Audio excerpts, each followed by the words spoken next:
indissolubilidade do casamento. E chegaram-se a ele os fariseus, tentando-o e dizendo: é porventura lícito a um homem repudiar a sua mulher por qualquer causa? Não tendes lido que quem criou o homem desde o princípio os fez macho e fêmea? Por isso, deixará o homem pai e mãe e ajuntar-se-á com a sua mulher, e serão dois numa só carne. Assim que já não são dois, mas uma só carne. Não separe logo o homem o que Deus ajuntou. Replicaram-lhe eles: pois por que mandou Moisés dar o homem à sua mulher carta de desquite e repudiá-la? Porque Moisés, pela dureza de vossos corações, vos permitiu repudiar vossas mulheres, mas ao princípio não foi assim.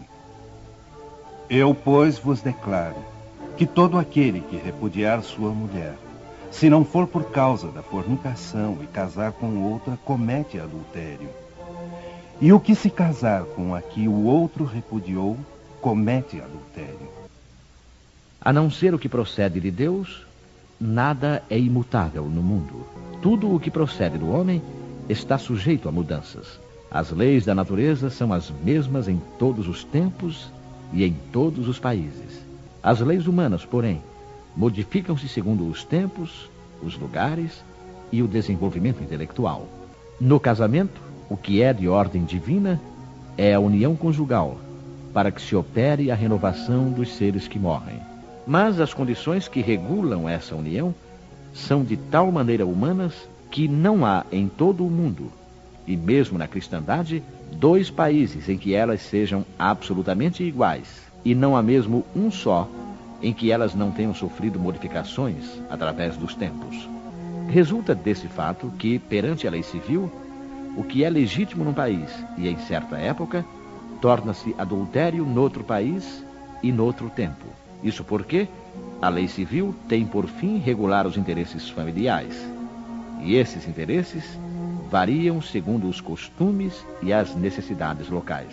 É assim, por exemplo, que em certos países o casamento religioso é o único legítimo, enquanto em outros o casamento civil é suficiente. Mas, na união conjugal, ao lado da lei divina material, comum a todos os seres vivos, existe outra lei divina, imutável como todas as leis de Deus e exclusivamente moral, que é a lei do amor. Deus quis que os seres se unissem não somente pelos laços carnais, mas também pelos da alma, a fim de que a mútua afeição dos esposos se estenda aos filhos e para que sejam dois, em vez de um, a amá-los, tratá-los e fazê-los progredir.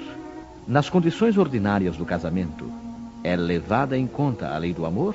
Absolutamente.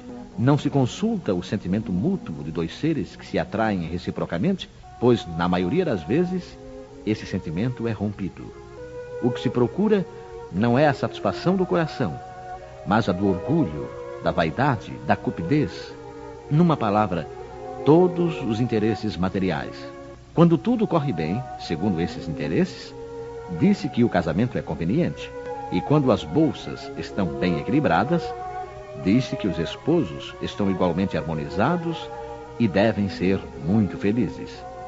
Mas nem a lei civil, nem os compromissos que ela determina podem suprir a lei do amor, se esta não presidir a união.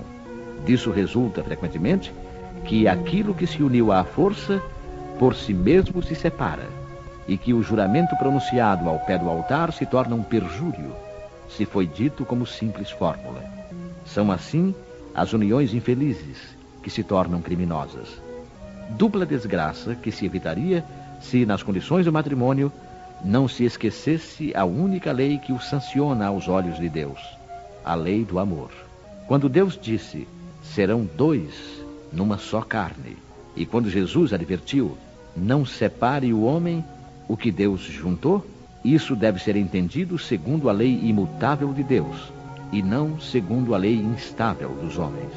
A lei civil seria então supérflua, e deveríamos retornar aos casamentos segundo a natureza? Não, certamente.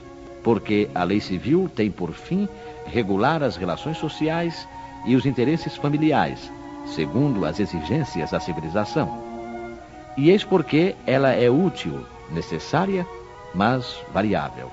Deve ela ser previdente, porque o homem civilizado não pode viver como o selvagem.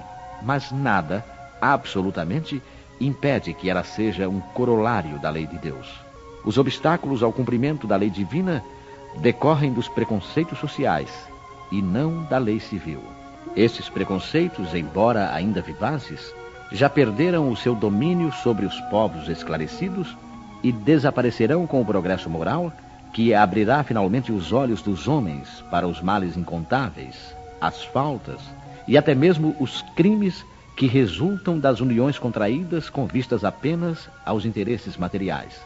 E um dia se perguntará se é mais humano, mais caridoso, mais moral ligar um ao outro dois seres que não podem viver juntos ou restituir-lhes a liberdade. Se a perspectiva de uma cadeia indissolúvel não aumenta o número das uniões irregulares.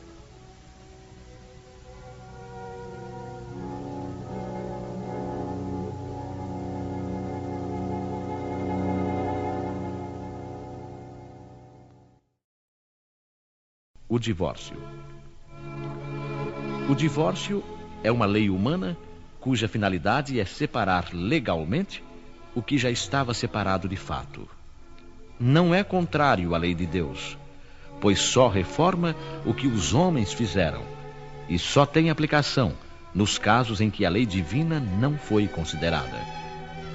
Se fosse contrário a essa lei, a própria Igreja seria forçada a considerar como prevaricadores aqueles dos seus chefes que, por sua própria autoridade e em nome da religião, impuseram o divórcio em várias circunstâncias.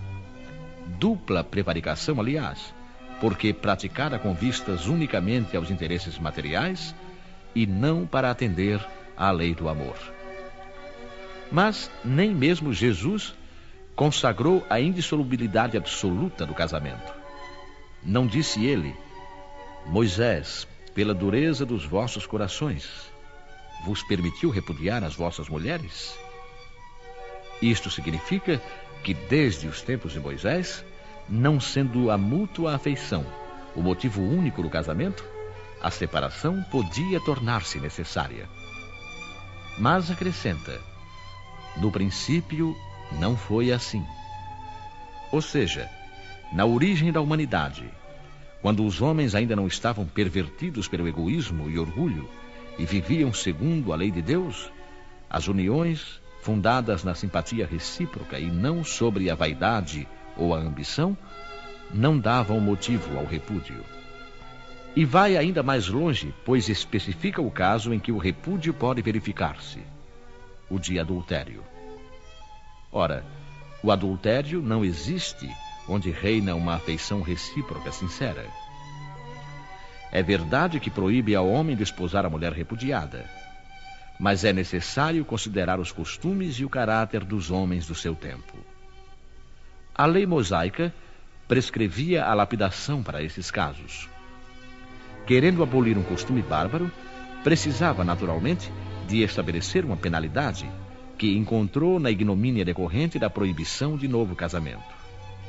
Era, de qualquer maneira, uma lei civil substituída por outra lei civil, que, por sua vez, como todas as leis dessa natureza, devia sofrer a prova do tempo.